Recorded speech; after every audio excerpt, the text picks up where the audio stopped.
This is Franchise Today, brought to you by FRM Solutions, providers of the best-in-class software solutions for franchise relationship management. Franchise Today is your destination for weekly information, conversations, and interviews with accomplished industry leaders, all of whom share best practices for sustainable growth and sensible franchising. Here now, your host, Stan Friedman, to kick off this week's podcast. Today is Wednesday, May 18th. I'm Stan Friedman, and this is Franchise Today. I want to open today's episode saying thanks again to my friend Greg Cook for turning in a stellar performance last week. There was lots of history shared and reminiscing done about the glory days of IFA, and of course, most importantly to me, our conversation provided lots of take-home value for you. This week, my interview with Angela Healy is one that I am particularly looking forward to, and for a couple of reasons. First and foremost, this episode is the May installment of my Rising Stars of Franchising series. As much as I enjoy my weekly interviews with high-level accomplished franchise executives, I really do look forward to these monthly Rising Star episodes that give me the chance to smoke out some of those emerging brands that I can catch doing things right, and it lets me place the spotlight on them for all to see. While I certainly treasure the FRM Solutions side of my life as a partner in a company that serves the enterprise level of franchising, enabling them to manage relationships with their franchisees, I truly feel blessed for the ability to also be a principal in Zor Forum, where, along with my partners Dave Pasgan, Graham Chapman, and Eric Mayers, I get to help mold the clay on up-and-comers, those emerging franchisors of brands who are often just coming out of the gate or rounding the first or second turns on their franchise journeys. It is in that space that I give thanks daily for the honor to enjoy personal relationships with icons like E-Myth author Michael E. Gerber, franchising icons like John Francis, passionate executives like Jerry Henley, and I enjoy relationships with affiliated pros like the teams at Thrive, Franman, and Drum Law, helping to inspire and empower newbies in the franchising space to get it right the first time. Today's conversation is with one such executive. Angela Healy is the CEO of AvenueWest, this month's Rising Star in Franchising. When I return in 2 minutes or less, it will be my honor to introduce you to her. Franchise Today will be right back, but first, a word from our sponsors.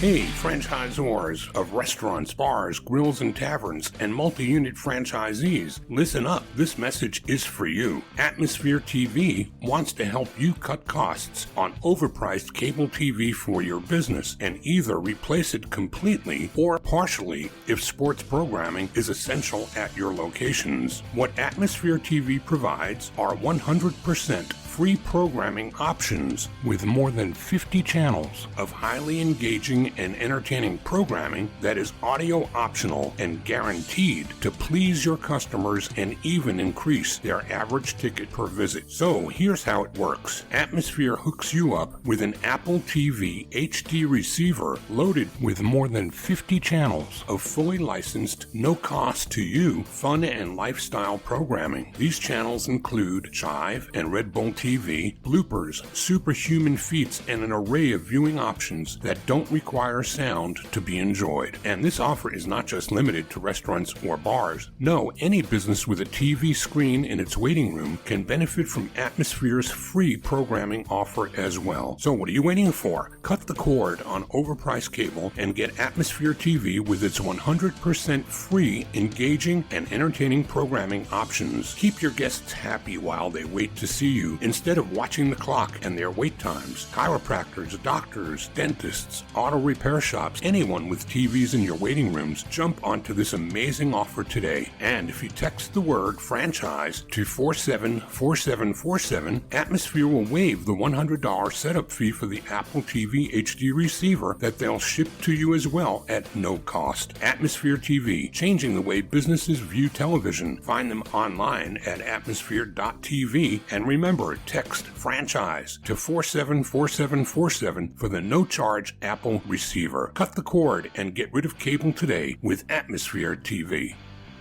As some of you may know, I began my franchise career in residential real estate, converting large local real estate brokerages to brands such as the likes of ERA and the legendary Rock. No, not the Rock of WWE or Hollywood fame, but rather the iconic Rock of insurance and real estate fame, the Prudential, and what was then known as PRIA, Prudential Real Estate Affiliates. In those days, it was my job to convince high-powered and independent real estate brokers that their world was changing, and that while they could certainly dig in and ignore those changes, they would do better to jump in with brands like ours and protect themselves from the losses they would otherwise suffer if they chose to remain independent. Well, since those days, the real estate brokerage industry has morphed again and again, in fact, by umpteen orders of magnitude. And now comes Angela Healy, a game-changing visionary herself in the world of real estate leadership, investment, management, business development, and technology to help others as astute as her benefit from her vision. With more than 25 years of industry experience, Angela Healy is the co-owner of AvenueWest, a Denver-based managed corporate housing concept, and of AvenueWest Global Franchise. Along with her husband, Tim,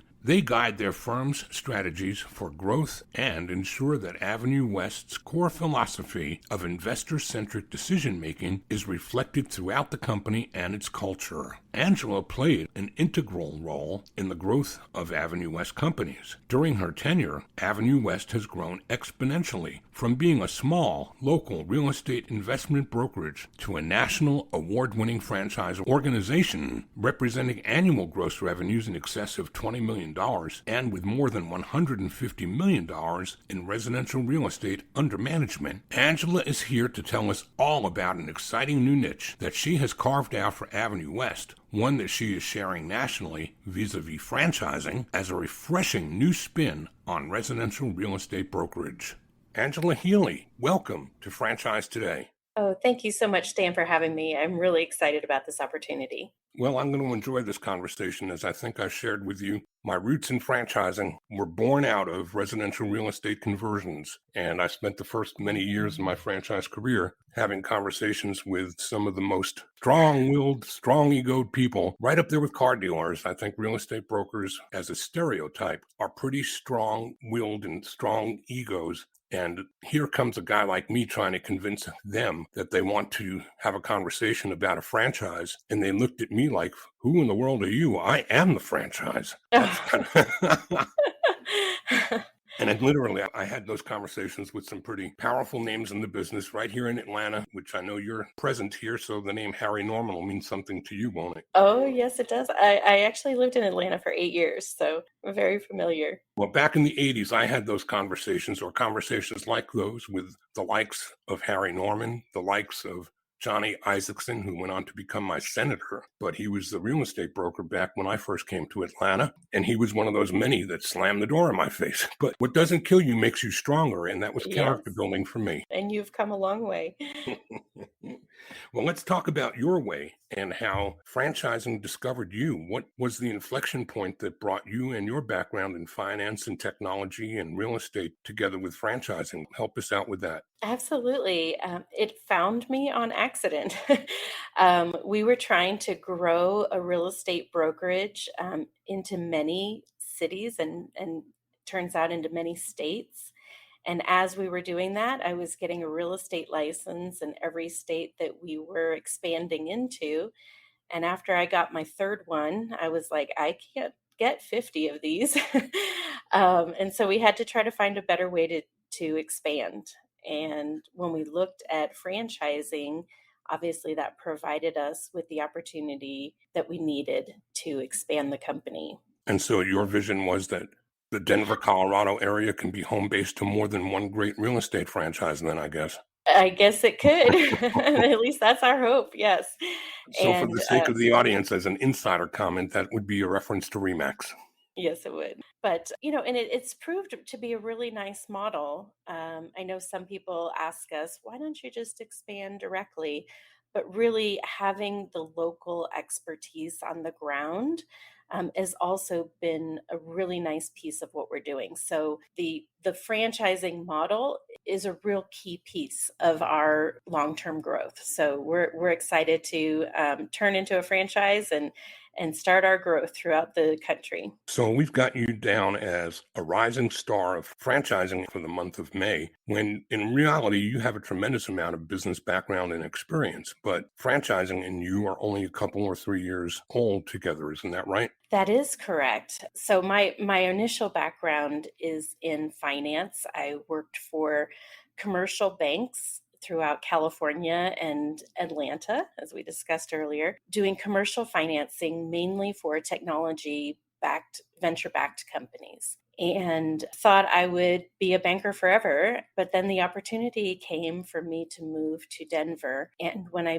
came here, I fell in love with the city and then took the opportunity to join a brokerage here, a real estate brokerage, and got my real estate license and have never looked back at the banking again. So it was a great opportunity for me. It all kind of fell into place at the right time. And so then you were doing traditional real estate brokerage? So the firm that I had joined was called AvenueWest. It was the original flagship office for our franchise. And we were focusing on real estate property management, but not your traditional unfurnished. We were focused on fully furnished properties, and we were renting them to the corporations in the area that were either bringing employees in on assignment or relocating people to the area for 30 plus day stays. So not your nightly Airbnbs. These were, a lot of them are consultants coming in on assignment. Typically they're given like a 90-day assignment that can renew month to month after that. So it was a neat niche in the market. I mean, typically when you're talking to real estate property managers, it's a lot of work to do the unfurnished rentals in order to get any kind of income from it, because the margins are very, very slim. And because we were bringing in such a high class clientele and we were providing the property fully furnished, we were able to make between 2 and 3 times the margins that you would make on a traditional unfurnished property management company. So who own these properties? Where do you go for inventory? So in Denver, we manage about 100 properties and we have about 97 property owners. It's typically one property, one person. And a lot of times we're finding them through the HOAs of the buildings that we're targeting. And whether it's a person who owned the condo or townhome and then they decided to purchase a home, but they didn't want to leave the real estate. They wanted to stay as a landlord, but they had a fully furnished property that they were leaving, so it could easily turn into our program. We've also found properties through people in the building getting married, and then they keep the second property as a rental. Or we also have investors that are purchasing it specifically for our program. So like I just got back from vacation time in beautiful Amelia Island, Florida, and I spent a grandiose week inside of a beautifully furnished 2-bedroom condo through VRBO. Mm-hmm. You would be like the VRBO of the corporate world for extended stays, not just weekends or 1 week or 2 week vacations. Isn't that a fair assessment of just a reference point? It is a very fair assessment. But the nice thing about our properties is we have a very strict standard of what needs to be included and what can't be included. So a lot of the VRBO properties, it's someone's second home that they're renting out, but they have fully designed it for them. And they may have their personal photos, or they might have a bunch of the closets locked off because you're only going to be there for a short period of time, so you don't need the extent of the closets that were there. With the corporate rental, they do get access to the full property, and it is specifically set up so that, every one of our units has a standard set of inventory in it. Not that they're identical, but that it has the couch, the sofa, the end tables, the lamps. You have the full set of inventory so that when a corporation signs with us, they know they're going to get a specific quality of property, and everything in the property has to be working. You can't lock something off and just say, oh, we're just not going to use that during your stay. Everything has to be working and functional and completely up to snuff. So you began this in 2017 as a franchise business, and this is really a unique niche that you're in. I know a lot of corporate relocation services, and I guess some rentals come along with those, or you get put into hotels, I think, or into extended stays, not a fully furnished home. So where did this idea originate, and how was concept proven? This has been around for 10 or 11 years now, I guess, in 3 or 4 cities? Sure. So Corporate housing as an industry, we have the Corporate Housing Providers Association, and the industry has been around since the 60s. And traditional corporate housing companies will rent apartments and put rental furniture in the property and then rent those to their corporate clients. And so that model has been around since the 60s. When we came in, we said, is there a better opportunity here for us to provide a more unique product that would be more comfortable for the end user because they're going to be in a condo or a townhome or even a house. 15% of our inventory are homes. And so it's better for the actual occupant staying in the unit. The corporation gets a benefit because their employees can be more productive because they're not so worried about their home surroundings. Like maybe they've relocated an entire family, and instead of being in a 1,500 square foot apartment, they can be in a 2,500 square foot house, and it's a lot more comfortable for the entire family unit. And then from our perspective, we look at individuals who would normally be renting these properties unfurnished, making a particular cash flow per year. And we're offering those investors more cash flow per year in exchange for coming into our program. So it's really a win-win for everyone. And our companies that we work with, the corporations, they really like our model and really like the product that we offer. And so it really made sense to start to expand that model into other areas, because if you think about the traditional corporate housing, renting an apartment and then trying to sublet that apartment, there's a lot of risk associated with that model, including going through a pandemic where the fifth largest company in our industry went bankrupt because they were holding too many apartment leases at the wrong time. And we were able to really get through the pandemic. Certainly there was a month there where we were all kind of holding our breath saying, what's going to happen here? But because we had such a unique product offering, we were able to adapt that product offering during that time frame and house executives that were leaving hotspots. So it wasn't the corporation that was putting them up. They were just leaving on their own and saying, okay, we're going to work remotely. That doesn't mean we have to work in the middle of downtown LA or New York where there was just a hot spot. And so they were finding a lot of our properties, and we were able to fill up pretty quickly after the corporations kind of pulled back initially, and which actually led us to be one of the fastest growing companies in 2000. We won the award in 2001, or I'm sorry, 2021. 21. Yeah, thank you.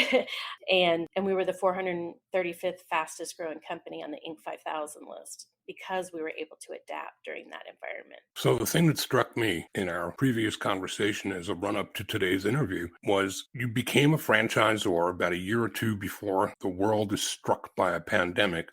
Yes.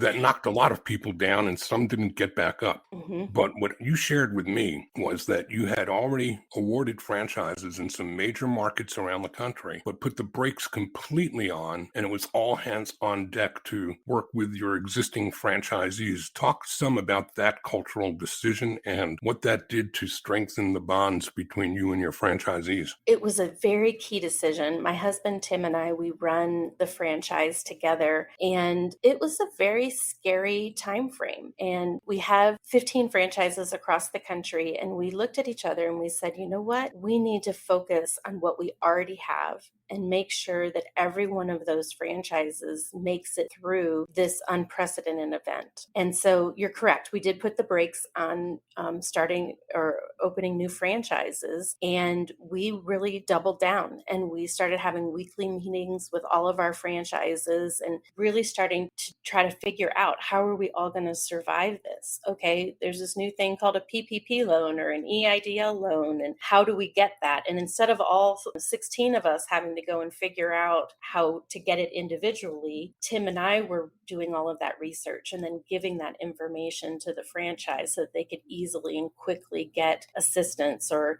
as we saw the whole trend of executives trying to get out of the hotspot areas for their families, we're like, okay, we need to adapt to this. And once one city saw it, we all started looking for it and just really trying to help each other, because basically we were 15 little companies all doing the exact same thing in different cities from each other. So we were experiencing the exact same things, and we were able to help each other through all of that. And I'm happy to say that all 15 of us survived through the pandemic, came out the other end a lot stronger. And certainly the bond that we created with the franchises is something I could have, I always try to look for silver linings in things that happen. And definitely the silver lining for us through the pandemic was that bond that we created with our existing franchises. And they knew that our top priority was their success, not the franchise growing or any of that. So this is the story you've just shared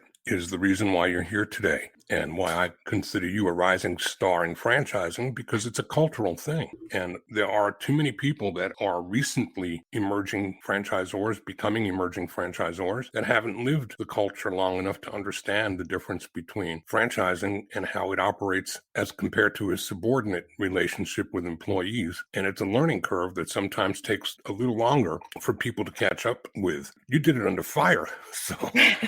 Well, and certainly all of these franchisees are an extended part of my family. I mean, we all work so much in our jobs that you end up spending quite a bit of time with all the people that you're working with compared to your family. And I really do view every one of our franchisees as an extended part of my family. I mean, I want to know that they're okay. I want to know that they're succeeding. Is there anything I can do to help them? And they all know that it's genuine. It's not just me saying that. It really is how I feel. And at the end of the day, everything that we're doing here and anything that anyone is doing, whether they work for one company or another, ultimately they're doing it for the sake of their family. And if we can't grow and help those people's families, then what are we here for? And so it's very important to me. When we come back from a break, we're going to talk more about the specifics of the business model as compared to residential real estate brokerage as most of us know it. But I want to ask you, going into the break, where you went to get your education in franchising, who helped you stand this up as a franchise and teach you the ropes and the cultural differences between those subordinate versus interdependent relationships. Oh, there is a group of people here in Denver that focus on nothing but franchises, and they have been a wealth of information. Our attorneys, our accountants, just tapping that network was so important in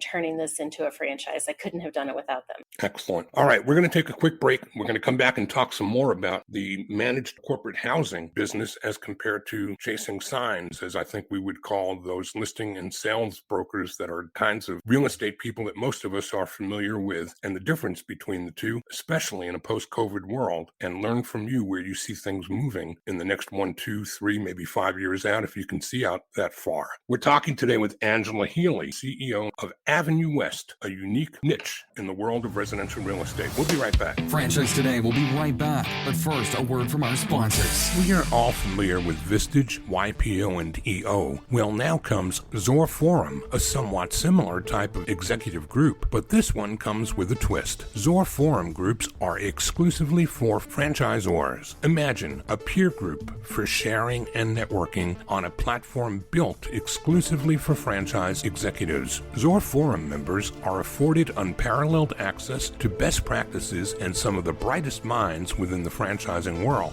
through regular meetings and a dedicated communications platform. In this post-COVID world, a franchise-specific mastermind or peer group is an endeavor worth making time for. Zor Forum groups of 6 to 10 will bring leaders together that are in similar situations, but with exclusivity in terms of their competitive sets, so that each can openly help others benefit from their respective knowledge, perspective, and experience with no fear of competitive loss. Network, learn, strategize, and remain motivated along your journey. Join a peer group, not just any peer group. Join the only one designed for emerging franchisors. Join Zor Forum. Learn more at zorforum.com. That's www.zorforum.com.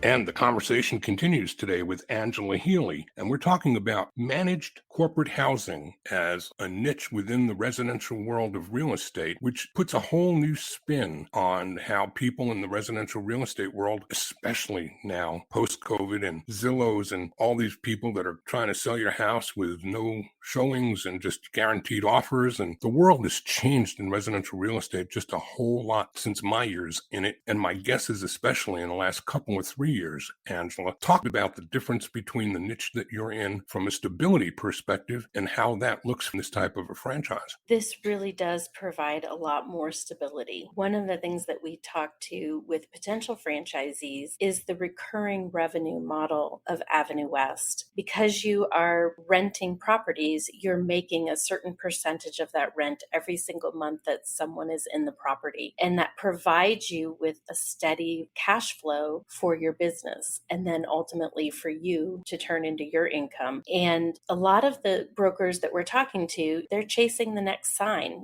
Where do I put my next sign that will lead to my next income? And with, like you said, the Zillows of the world and a lot of the other software and technology that's coming out, they are trying to remove the real estate agent from that equation. And it might not happen overnight, but I do think that they will be successful. They're pretty large companies with some deep pockets. And so what does that mean for us? It means as a realtor, those relationships that you are building is what is going to drive your revenue. And the nice thing about the corporate housing piece is when you're putting tenants into a property for a temporary basis, their next step is, okay, now that I have lived in my temporary property for a couple of months, I know the city and I'm ready to purchase. And you're right there able to take that lead and turn it into a real estate purchase. Or we work with investors that are interested in purchasing property in your program, and you become the expert of that. You know exactly where you want those properties to be located and which property they should purchase. So it just makes sense for them to use you as the realtor to purchase that transaction. And then certainly over time, as an investor has been in your program for years, they'll get to the point where they'll want to do a 1031 exchange, or maybe they need to just sell the property outright. And you're there again. You've been developing that relationship over the years to then turn around and sell that property for them. So not only are we giving you the monthly recurring revenue from the rentals, but then you're getting a pipeline of deals for the real estate business as well. And that's typically what real estate agents are always looking for, aren't they? It's not just today's listing, but it's getting to become the expert in your community, and that you see more of my signs than most other people's, so that you'll refer to me, you'll send leads to me, you'll know that I'm trusted from another time that you've done business with me. And over time, those agents and brokers are building up a lot of credo in their local communities that they serve. But what they're not doing is they're not getting the stability that you're talking about with the steady income from rental properties. Yes. And, a lot of people who were property managers in the past, they think of unfurnished property managers. And unfurnished property managers do a lot of work for a little bit of profit margin. And what we're doing is because we're providing that corporate connection, which an individual really can't get on their own. I mean, it's not like Apple or Amazon is going to come to someone who has one rental property and say, oh, let me rent your property. They're looking for a corporation that has hundreds of rental properties where they can put all of their employees kind of with a one-stop shop. So we're really bridging that gap so that an individual investor can have a corporate rental or a corporation renting their property, and which provides for that higher income bracket because you're providing them all of the pieces that they need, fully furnished with the utilities included and the correct billing and everything that goes along with what that corporation needs to book the property. And then the side of the business that calls on corporations to make them aware of your services, is there a dedicated team that does those calls and enlightens businesses in your community to the availability of your service? We do. That's one of the first things that Tim and I added to the franchise was a national sales team to market to those corporations. So if you're a new franchisee, well, you're out trying to develop those property relationships and where are we going to have the rental properties, then the team here, we flip a switch and we say, okay, XYZ Corporation, we're now in, Nashville, Tennessee. And so we already have the relationships with the corporations such that then leads will immediately start coming in for that territory. And so it's a nice way for a franchise to kind of get up and running a lot quicker because we have that national sales team. Now, we certainly encourage every franchise to also work on potential customers that will be immediately in your area, because the national sales team might not be able to find the smaller companies that are just located in your city, but it's not like you necessarily have to do that day one. So in traditional real estate, the things that I used to offer to brokers to convert to Prudential or to the ERA system were relocation services, they were home warranty services, they were training. What other types of tools and opportunities are you providing those who buy your franchise in addition to the national sales team? We really want it to be kind of a one-stop shop where a new franchise comes in. We're giving them their website immediately. It's tied to our website, so it already has good SEO activity associated with it. Then we're also providing the reservation software for you to do your bookings and your leases and keep track of all your tenants and your CRM. We also have the system in place in terms of we have about 150-point checklist where every property has to go through that checklist. And how do you do that? Where do we purchase our linens and towels? Everything all the way down to the nuts and bolts within the property. We have all of the vendors for that. And because we are right now 15 franchises and we're moving to 30, we get buying power associated with those connections so that you're not necessarily buying the linens and towels for rack price. So every little piece that you would need along the way, we already have a vendor relationship with that. And then you can tie into that special pricing that you would get for that. And then you go through your 3-day initial training with us here in Denver. And then we do a year's worth of training on the post side. So once a week, for the next 52 weeks, we're doing those weekly conversations for an hour, sitting down and saying, okay, this is really where we think you should be focusing this next week. This is what we need to be adding this week. And we have it all laid out to kind of get a franchise to 30 properties within 3 years. And that's kind of our goal for every franchise is to at least have 30 properties. They can decide to be larger, like Denver is 100 properties, but we really want to try to get everyone to that 30 property mark. We feel that that's really the key sweet spot for every territory. What I love about this isn't just another add-on. This is not another Keller Williams chasing a Remax or Century 21 being chased by an ERA. This is disruptive. This is taking a whole different slant on real estate and moving the cheese. What about the owners of these franchises? Do they have to be licensed brokers, or could a business person actually acquire the franchise and retain the services of a managing broker? So we certainly like it when the franchisee is a broker, but we have had instances where they come into us and they aren't yet, and they're out trying to get their initial license, and then they've hired a managing broker to be the managing broker until they're able to get that designation. But certainly we have some states like Texas where you have to be a 10-year veteran in order to become a managing broker. So it's very likely that you might have that managing broker piece for a bit. But our newer franchise was Raleigh. She was a nurse and really wanted to get out of nursing and be able to raise a family and be with her children during the day and stop working the overnight shifts. And she had a love for real estate. She had one rental property that she had on Airbnb and was doing it nightly and figured that there had to be a better way. And she started searching the internet and found us. And then we kind of gave her all the pieces that she needed to kind of turn this into a business. And I think it was only 5 months, maybe it was even only 4 months, she was able to quit her nursing job and do this full time. So it really didn't have a huge runway. You definitely want a little bit of capital to get you going, but it wasn't like you needed several years worth of runway. She was able to leave the nursing within 4 months. This is fascinating. And, I always think about real estate as being an expensive investment. You've got yard signs, you've got all kinds of marketing tools and resource needs. And I just feel like this is more of a disruptive concept that's ready for the times. And I think it's fascinating that you're doing this on a national scale with 15 already in place, 15 more coming. What's on the horizon 1, 3, and 5 years out, or is that too far for me to ask you to look given the world we're living in today? No, I mean, our goal to expand to 30 is our 5-year goal, and our 10-year goal is to expand to 100 cities. And every time we add another city, it gives us better buying power from the vendor perspective. But then secondly, from the customer perspective, we're able to get in with larger and larger corporations. Take State Farm, for example, not the little individual insurance offices, but their main headquarters is located in Phoenix, Dallas, and Atlanta. And we're now in all three of those cities. So that allows us to be at the table with State Farm and saying, when you have corporate relocations, let us be one of your vendors. So as we're looking around at the companies that we're really targeting, we're saying, okay, we need a franchise in Salt Lake City. We need one in Huntsville. We need one in Nashville. So we've got some ideas of where we want to expand, but certainly if someone listening is in a different city,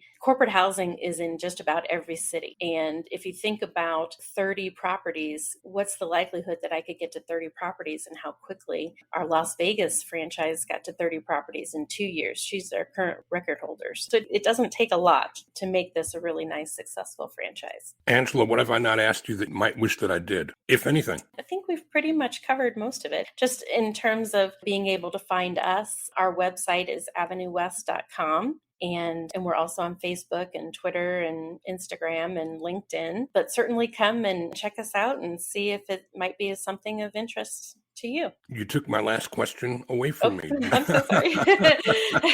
That was going to be the last question, but I really enjoyed this. And I knew I was going to when we spoke about it in the first place. And I really do think that you are the role model for the cultural fit that it takes to be a success in franchising, to live through the pandemic, and to not just live through it, but to be so early stage when it hit and to manage it with steady hands says a whole lot about you and your husband. And I'm looking forward to learning more about Avenue West and keeping an eye on you guys as you progress, because I really do think you're disruptors. Angela Healy, a pleasure having you, and thanks again for sharing with the audience here on Franchise Today. Really appreciate it, Stan. Thank you. Well, that's a wrap for today. We'll be back to do it all again Wednesday at 12 noon Eastern with another great interview. Until then, I'm Stan Friedman, wishing you the best, the very best of all things franchising, and Franchise Today is out. Franchise Today is a production of FRM Solutions, providing best-in-class CRM tools to empower relationships with prospective and existing franchisees. No excuses, just solutions. Find them online at frmsolutions.com. Join Stan every Wednesday at noon Eastern for another live episode of Franchise Today.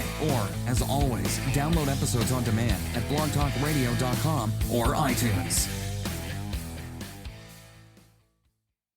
When it's PCS time, you know the drill. Pack, research the new base, get the kids in school, because family supports family. At American Public University, we support military families with flexible, affordable online education that moves with you. As a military spouse, your tuition rate is the same as your partner's, just $250 per credit hour. American Public University, education that moves with you. Learn more at apu.apus.edu/military.